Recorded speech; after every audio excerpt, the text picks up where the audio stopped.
So would you say there's a franchise, a team that you would consider to have one of, if not the worst home field advantages?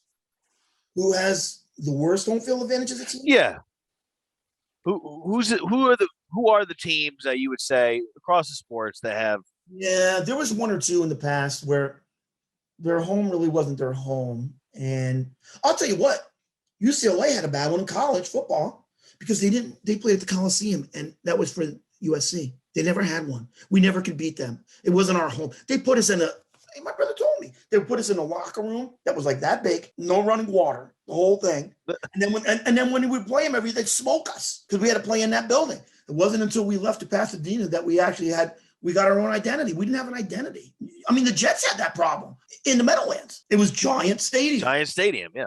Yeah, there you go. Big Giants on the thing.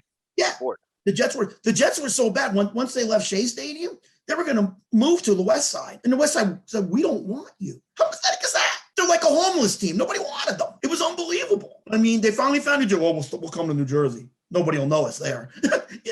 Nobody will know who we are. I mean, but the one thing I noticed too, even if you have a team that's in last place, if you look at the end of the year, okay, and see the one-loss record at home, they'll always have more wins at home. Even if they're 5 wins and 4 losses, there'll always be at least one more win at home. On the road, they'll be like 3 and 1,000 because they can't win. You know what I'm saying? I have to say, my guess, I'd say the Tampa Rays probably don't have the best home field. That's a good one.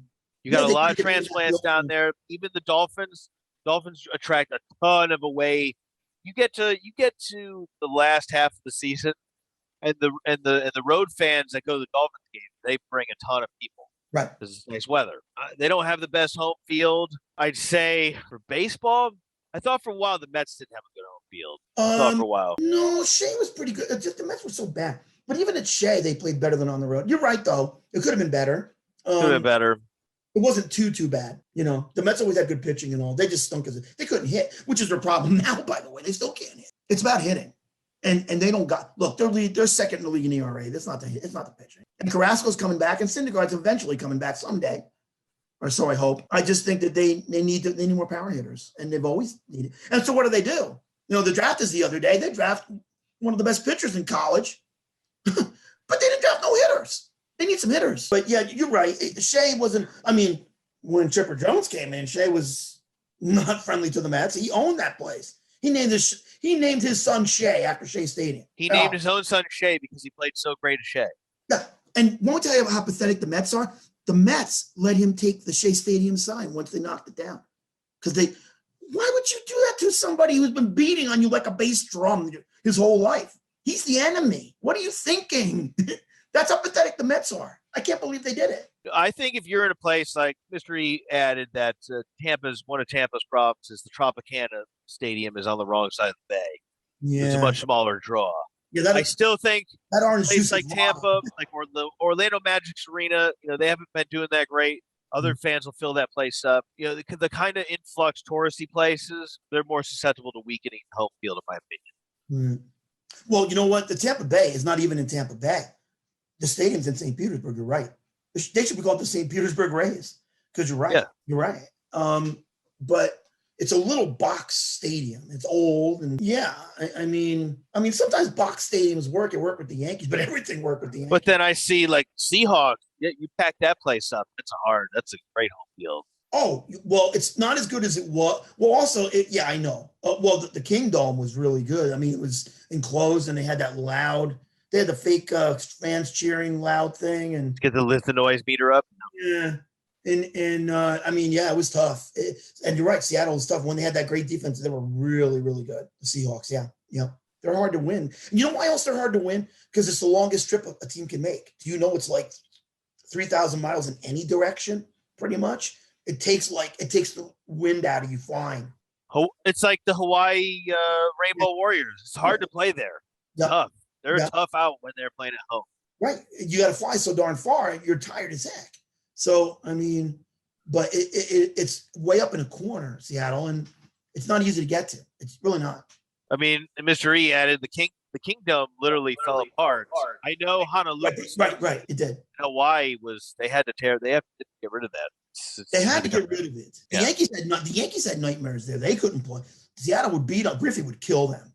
Griffey would kill. Yeah, the Yankees went there to die in See, but Griffey swore revenge on them when he was a little kid because his father played with the Yanks. And one day he was out on the field having to catch with his dad, and George Steinbrenner screamed, "No kids on the field! Get this kid! Who is this kid?" He goes, "You'll never play for me, kid." And he goes, "Okay, but I'll come back to beat you someday."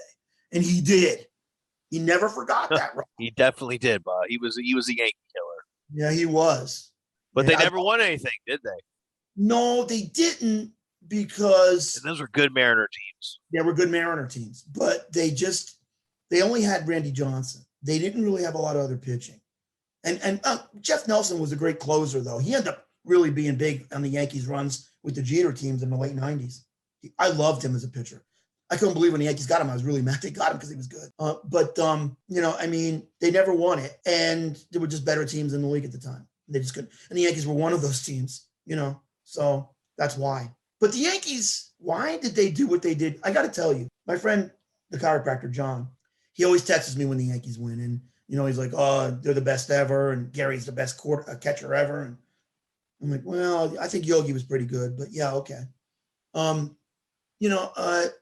The other day I'm watching the Italian soccer game against England, and he texted me early in the day because the Yankees were winning.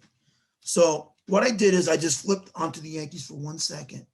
And it's the 8th inning. It's 7-2. I'm like, this game's probably over. So I go back to the soccer. And after the soccer game's over, I noticed he did not text me. And I'm like, wait a minute. The only reason he wouldn't be texting me is Seattle or the Yankees lost to Houston. And I'm like, that couldn't be it. Right? So I just ignored it. I go get steak last night. I'm watching the TV. He goes, Astros 8, Yankees 7. And Altuve hit the 3-run homer, which the day before, Judge hit the home run when they won 1-0 with Garrett Cole and ripped the shirt off. Remember how they were saying that underneath Altuve's shirt he was cheating? Was this the same year the Astros were cheating? Yeah. And so what happens is the next day he bops a 3-run homer with 2 outs in the 9th inning and they pull the game out. And as he rounds third and comes home, the Astros rip his shirt off. Like the team ripped his shirt off just to stick it to the Yankees. You know now, what? Were the Astros cheating in that game too? No, I don't.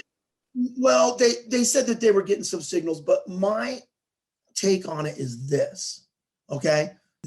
Every team cheats to a point, okay? The Yankees in 76 were using high-powered walkie-talkies in the World Series against the Reds. They still lost 4 straight. It didn't work. And they got fined for it. The Yankees have always been cheaters. They always have. Reggie Jackson sticks his hip out in the World Series against the Dodgers in 78. Changes the whole series, Dodgers win.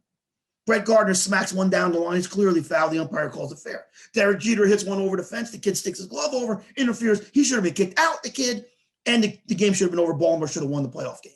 Instead, home run, Yankees win. No. Oh, it won. Yeah, right. The Yankees have always cheated. And Gary Sanchez has been accused by the other teams of cheating on stealing signs.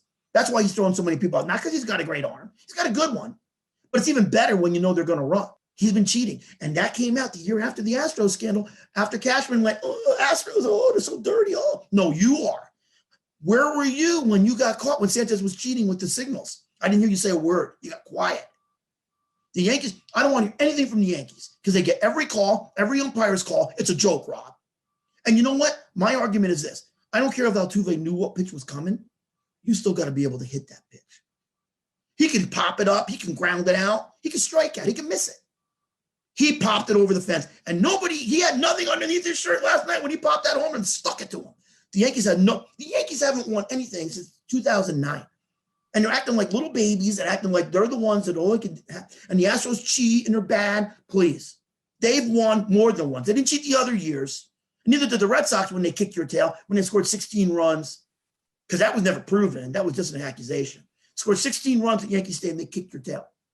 You know what I'm saying? Yeah, I mean, Mr. E just says, it's like, every team will cheat as much as they're allowed.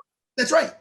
As why anything to when we were little kids, the Mets, I used to watch them. Ralph Kiner would go, I used to shave the bats and soak them in oil, my baseball bats, to make the ball go far.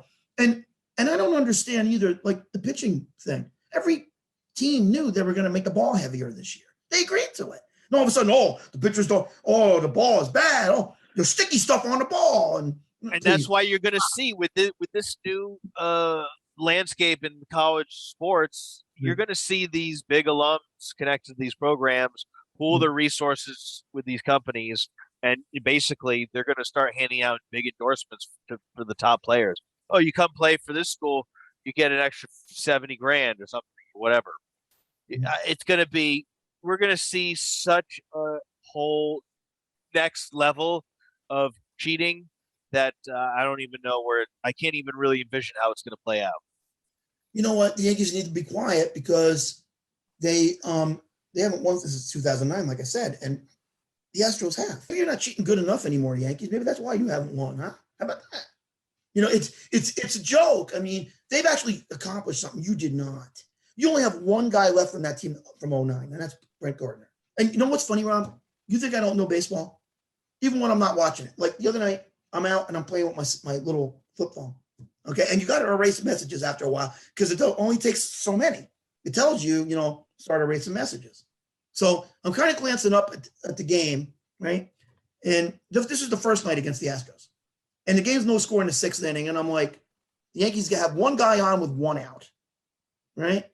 So the next guy makes an out. So there's a guy on first with 2 outs. The guy before Brett Gardner comes up, he hits a line drive to the pitcher off the glove. The pitcher couldn't get it. He goes to scramble to get it, but it's too late. Everybody's safe. I'm like, son of a...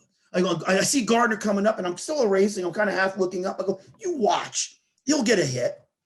First 2 pitches were strikes. I go, he's going to run the count 3-2. You watch. Ball 1, ball 2, ball 3. I'm like, here comes the hit. I'm just looking, he's either going to walk or hit. He's a little gnat. I wish I had bug spray to get him, Sure as heck, he lays the pitch right down the middle. He smacks the double down the line, 2-run score. I knew the game was over right then. And it was. They won 4-0. I knew it. They tacked on 2 more runs a couple innings later, and they won. I knew it. I didn't even have to watch it, Rob. Look. And then the next night, Cole pitches a gem. 9th inning comes. He's winning 1-0. He's got 130 pitches in the pitch count. Boone went out there. He looked at Boone and went, don't you even think about it. Go back to the dugout. I'm finishing this. And he did. He got him out. And you know what? You can pitch one more. If you pitched 8 good ones, you can pitch a 9th. Get rid of. If you're on, let him go. It's a joke. And he did it, and he proved it. And another reason they didn't want to bring Chapman in because Chapman's been struggling, and Astros own him. They own him, and they were scared. I think they were scared. So they didn't want to bring the closer in.